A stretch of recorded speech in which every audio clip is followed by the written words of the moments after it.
In this video, I'm going to be opening up Yu-Gi-Oh cards for the first time in over 10 years. Wow, this brings me back lots of nostalgia. Um, I will say, uh, you might be wondering, shouldn't you keep this sealed? Maybe it'll go up in value in many years. Probably not. Maximum Gold is a modern set that's, from what I could tell, printed to death. I got this at Walmart, and then while at Walmart after I bought it, I basically found out that I could get it cheaper on eBay.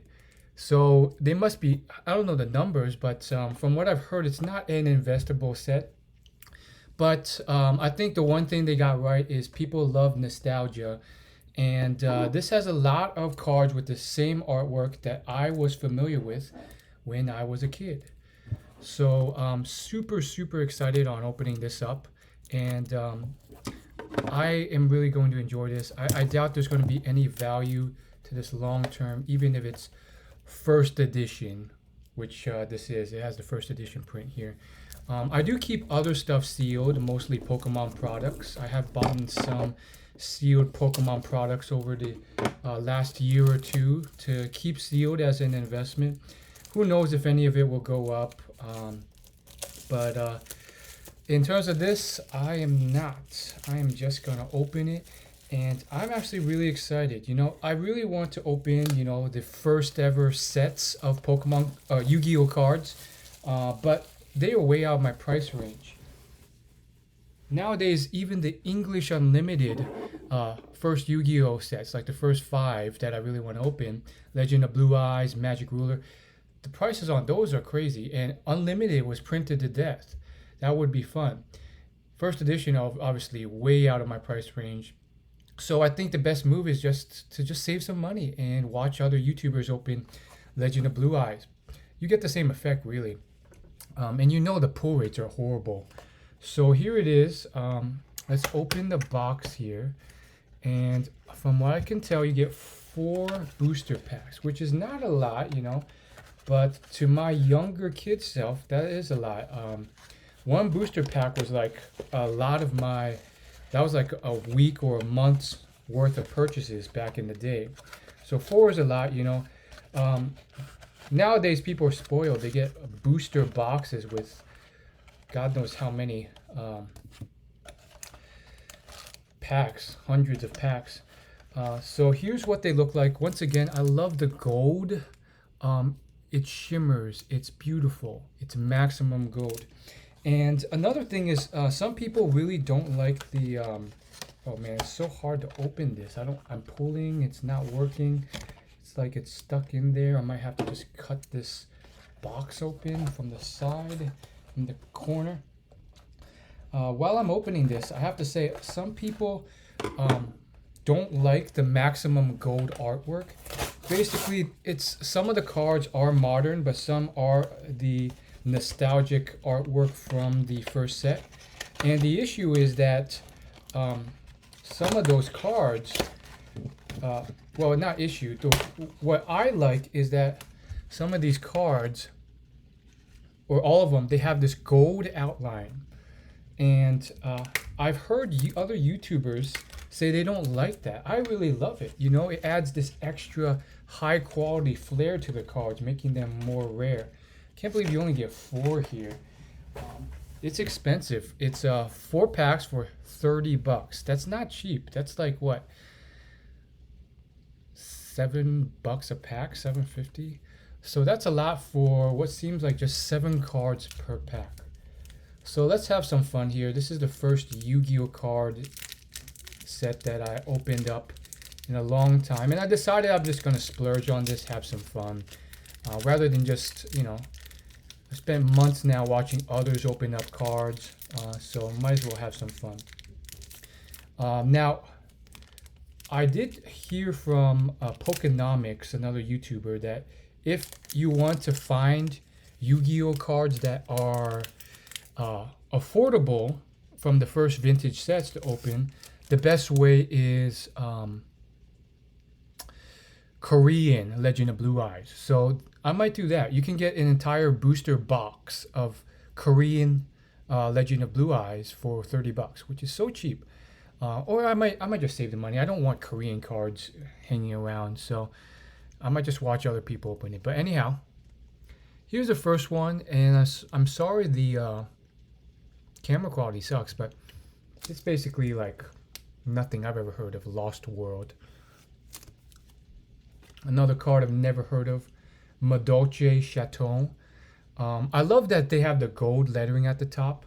Back in the day, anything that was gold was ultra rare, which is very hard to come by. Now it's weird because this is clearly not a real ultra rare because the artwork is not hollow. Ooh, third card, we have a Harpies pet Phantasmal dragon. Wow, definitely a more modern card. I'm familiar with the Harpies pet dragon, but look at that black background, 4 stars. So interesting card. And let's see what's next. Ooh, Dark Rebellion XYZ Dragon. Never heard of it, honestly. Some type of fusion card, modern card. I love the gold lettering, the gold embossing on the sides of it. It just looks beautiful. Original, minty fresh. Okay, we got another card I've never heard of or really care about. A Zodiac Shakanine. The artwork, once again, is brilliant. This little girl has this giant arm, machine arm. Incredible. Okay, so what is next after this? Come on, something good. A super dimensional robot galaxy destroyer. Really cool name, lots of stars. A card I've never heard of, definitely more of a kind of, I'd argue it's a little kid robot card. But come on, let's get something vintage. Link Karibo. So I guess it's Karibo. It's the next generation of Karibo or whatnot. And it seems to be a robot version. So I have a lot of memories of Karibo. And the effect is when an opponent's monster declares an attack, you contribute this monster, change that opponent's attack to 0 until the end of this turn. Well, okay, whatever. So pretty cool stuff here. Nothing really memorable, but man, these cards are in immaculate condition. The backs are flawless. I would sleeve these if they were ever going to be worth anything. I doubt they will be. Maybe the Harpies pet dragon, I don't know. Kind of useless stuff, but still exciting to open. This, I actually bought a Nintendo DS YuGiOh game, and I've been cruising through it. I've been trying to relive the nostalgia there. I remember back in the day, I never got the YuGiOh games for the Game Boy Advance myself, or the DS, but some of my friends and colleagues and classmates had them, and I was able to play them a lot, and they were so fun. It involved so much strategy. It was difficult. You would win sometimes, lose sometimes, and it was just so fun to relive that. And it's still very difficult to win those types of games. I hope I get a Dark Magician or Blue Eyes, because that's what I'm talking about. But any of the other nostalgia cards that I remember, Mirror Force, Mystical Elf, all those things are incredible too. So hopefully we find something of nostalgia here. Second pack, here we go. White Prince. White spelled is W-I-G-H-T. It's some type of skeleton with a festive outfit on. Okay. The next one is There Can Only Be One. It is a trap card. Each player can only control one monster of each type. Okay. Constellar Plidus. So many modern cards. They should really do a set with just like the vintage cards, but make it like gold embossing. That's what I'm looking for here. Once again, a card I've never heard of, Constellar Plidus. It's really become a modern game for modern people. Silent Angler. Cool little fish. Let's see what's next. Temple of the Six. The artwork is beautiful. It's like some type of Japanese temple. Uh, it's a spell card. Each time a 6 samurai monsters in normal summon or special summon, place 1 Bushido counter on this card. Okay. Monsters your opponent controls lose 100 attack for each Bushido counter. Okay. Not a really strong card unless you build your deck around it. Cosmo Town. Wow, look at the artwork. I mean, even though I've never heard of this card before, it's literally a futuristic city with like this space shuttle car flying through the air and all these other space shuttle cars in the distance. I mean, talk about a beautiful artwork. I mean, even though I know like most people have not kept up with the game, they've continued to hire amazing artists for this stuff. I mean, look at the gold embossing, beautiful. And then, oh, not a vintage card, Lady Debug, some type of bug lady type of thing. Okay, so two packs in, dropped one, got it back. Somewhat disappointing, but still so fun. I mean, even though I haven't hit a card from the vintage set,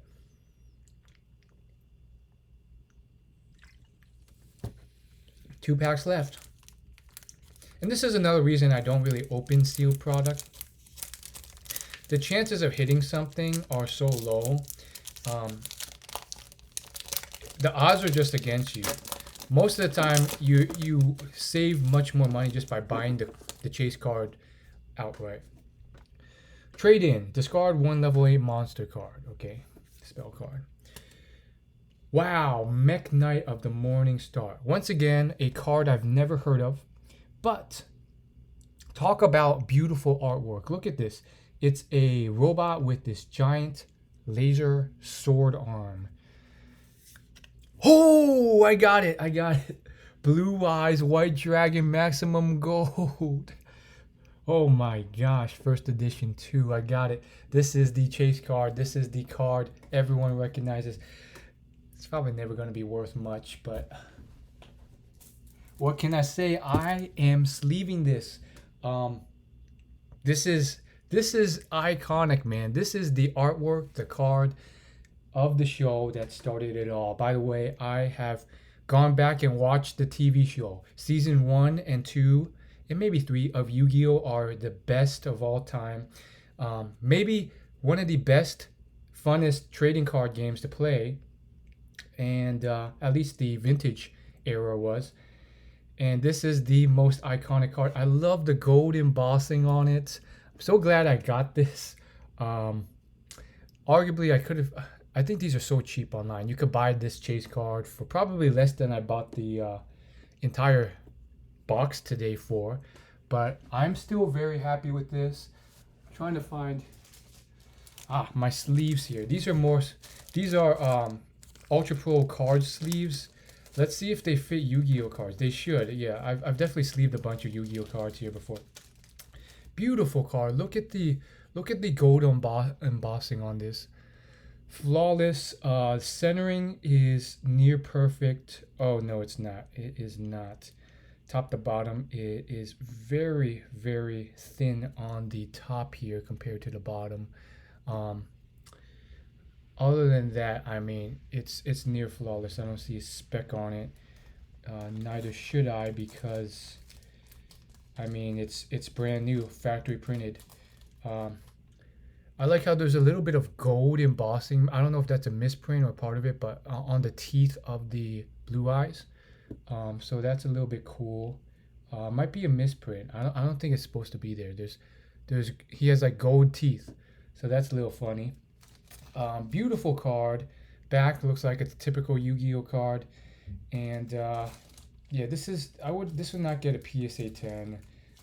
The centering is off, but still, I mean, talk about a beautiful card that probably will maybe never be worth much, or if I get lucky, maybe in many years this will be a nice little card that is worth something in my collection. Either way, really great that I pulled that. I just want the Dark Magician at this point, or a Mirror Force, or a Karibo, or anything.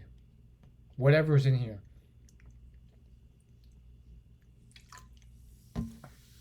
Number 15, Gimmick Purple Giant Grinder. Some type of weird, dark skinned totem guy, tribal guy. I like how every card is, in effect, ultra rare. I would just wish the artwork was hollow as well. Fire Formation, Gyoku. Another Cosmo Town with the gold embossing around. Sky Palace, Gangaradai. Yeah, they should really do a set where it's just straight up nostalgia. There's the black. This has a nice, cool design. Look at it. It's black background, kind of a navy border. Beautiful thing. And then the artwork itself, once again, futuristic. Some type of hover car, something like you would see in Star Wars. Maybe it's a bus. Hard to say. Anyhow, cool stuff. Cool stuff. We have one more pack to go. Will I pull something from the vintage set? Maybe it's a Mirror Force. Maybe it's a Dark Magician. Another Blue Eyes. Nothing at all. A Mystical Elf. I mean, I'll take anything from the original sets. That's somewhat rare. A Gaia the Fierce Knight. I don't know which. I don't know in particular which cards are in here from that era. I suspect there's quite a few from what I've seen others pull. So we'll see. We'll see what happens here. And yeah, I definitely was sparing when I purchased this at Walmart. When I was at Walmart, I saw a literal case of like at least 100 battle styles, Pokemon blisters, and then a few Victini and Gardevoir decks, and 2 boxes of this YuGiOh Maximum Gold. I just got 1 Maximum Gold and 4 Battle Styles blisters. I don't think any of that's really worth, reselling or anything. It's just, just leave it there for the kids. You don't have to clear the whole store. They're not going to go up in price anytime soon. Union Hanger. Okay, wow, this artwork is interesting. It's like basically a space airport where they're keeping a lot of suitcases, and then you can kind of see into some of the suitcases, and there's like, seems like futuristic weaponry. Barrier Statue of the Inferno. I love the Inferno and Fire cards from the original like 10 sets. Yeah, I love any type of fire artwork. This guy seems to be some type of totem pole fire dude. Madolce Chateau. I think I pulled this card earlier too. Cosmo Dark Destroyer. So I guess this was the maximum gold card for this booster. Not too excited. It's another beautiful artwork of a futuristic machine-oriented fighter plane jet. You can see the laser shooting out. Again, whoever draws this artwork, I mean, what a dream job. Like, they do a good job of it too. The next one is Cyber Dragon Infinity.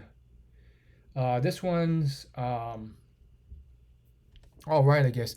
I actually stayed in Yu-Gi-Oh for a fairly long time, at least like the first 30 card sets. So in later sets, Cyber Dragon became popular. After all the hype died, Cyber Dragon was a very useful card to play in the meta. So there was a time where Cyber Dragon was very much desired, and it seems like they've built off of that and built higher tier variations of Cyber Dragon. And this is one of them, the Cyber Dragon Infinity, I guess. What a beautiful dragon. Look at that thing. You got the head in the center. It's got some black and white and yellow. And then like its trunk snakes all around to the left, to the right. Then you got the wings coming up into the sides. Probably worth nothing. Once per turn, you can also XY summon Cyber Dragon Infinity by using Cyber Dragon Nova you control as material. I have no idea what that means. Maybe I'll sleeve this one. I doubt it's worth a thing. The next one is Barrier Statue of the Abyss. Neither player can special summon monsters except dark monsters. Interesting. It has barely any attack or defense, so who knows how long this will stay on the field for. And the last card of the night, Dark Lord Nastian. Once again, beautiful artwork. Never heard of this card, but the artwork is incredible. It's some type of beast, human hybrid, and he's got claws, gray skin, wings, and a bunch of tribal gear on, feathers, fur, and so forth. Very interesting card in terms of the artwork. Beautiful, beautiful little thing. So yeah, I don't know what I want to do with these cards. Most likely, I'm either gonna trash most of these or just keep them stored away in my closet for a few decades. Yeah, maybe 1 decade. See if anyone remembers them, and then come the time when it's time to move or clear things out, I might trash them or see if they're worth anything. I think the really only one I care about, as you know, is this beautiful pool here, the Blue Eyes White Dragon. That was a card that everyone wanted back in the day. So broken. And what the heck? Let me go ahead and hard sleeve this as well. Anyhow, thank you so much for watching, and if you watched to the end, I appreciate you, and let me know what you think. Do you think Yu-Gi-Oh is basically a dead hobby? Do you think I should trash these cards? Do you think Yu-Gi-Oh will ever return? I don't think it'll ever return like Pokemon does. Yu-Gi-Oh tried to do the intergenerational thing with new generations and the TV show, and I guess everyone just lost interest. Somehow Pokemon was able to keep it going. Maybe it was the collectability aspect, maybe it was something else, but either way, what a beauty. There's my Blue Eyes. And even if it's just my generation who likes Yu-Gi-Oh, I mean, what a hobby. Beautiful stuff. A lot of these modern cards, who cares about? I might care a little bit about the Link Karibo, the Cosmo Town, Harpies Pet Phantasmal Dragon, and maybe something else like the Cyber Infinity Dragon. But hopefully you enjoyed. I'm going to show you some of these cards again just because they look so cool. There's the Pet Dragon. Sorry, the lighting is terrible. Cosmo Town. Beautiful card. And there's the Link Karibo. All of them are pretty much pack fresh, mint condition. And yeah, that's it. Thanks for watching. Oh, I gotta show you the Dark Rebellion XY Dragon again. XYZ Dragon. You guys can probably not even see them through what you can see, but there you go. Thanks for watching. See you later.